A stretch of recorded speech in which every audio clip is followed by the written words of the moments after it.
Di tanah Jawa pada zaman ketika hutan dan desa masih berdampingan, lahirlah sebuah kisah yang tak pernah benar-benar mati. Kisah ini tidak ditulis di kitab, tidak dipahat di batu.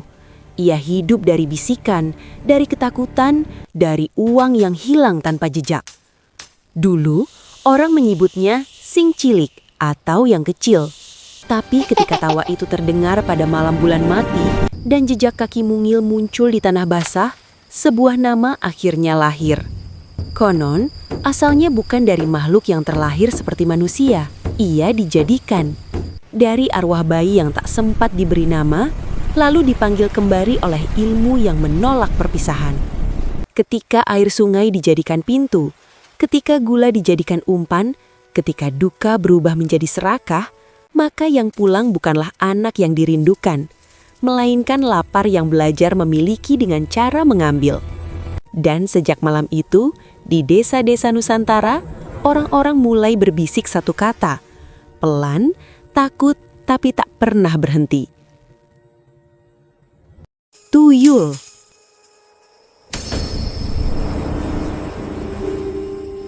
Di kaki Gunung Kendil, ada sebuah kampung tua bernama Desa Kalibening. Pagi hari, kabut turun menutup sawah. Siang hari, matahari memantul di sungai yang membelah kebun bambu.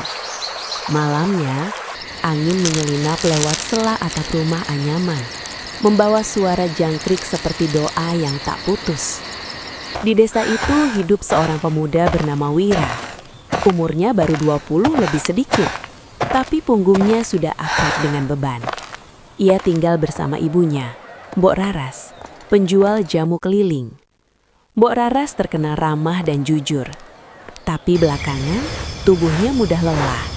Sering ia duduk di beranda memijat lututnya sendiri, menahan sakit yang tak ia ceritakan.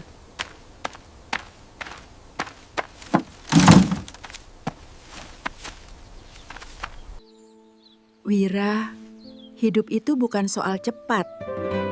Yang penting halal. Wira mengangguk, tapi di dadanya ada rasa yang mengganjal. Kerja keras seperti tidak pernah mengejar kebutuhan. Di desa itu juga ada seorang pedagang kain bernama Nyi Sasmita. Dulu ia miskin dan sering berhutang, kadang minta belas kasihan. Namun belakangan ia berubah. Rumahnya mendadak berpagar besi, lantainya keramik, dan setiap ia melintas di pasar, gelangnya berbunyi seperti lonceng kecil yang mengejek.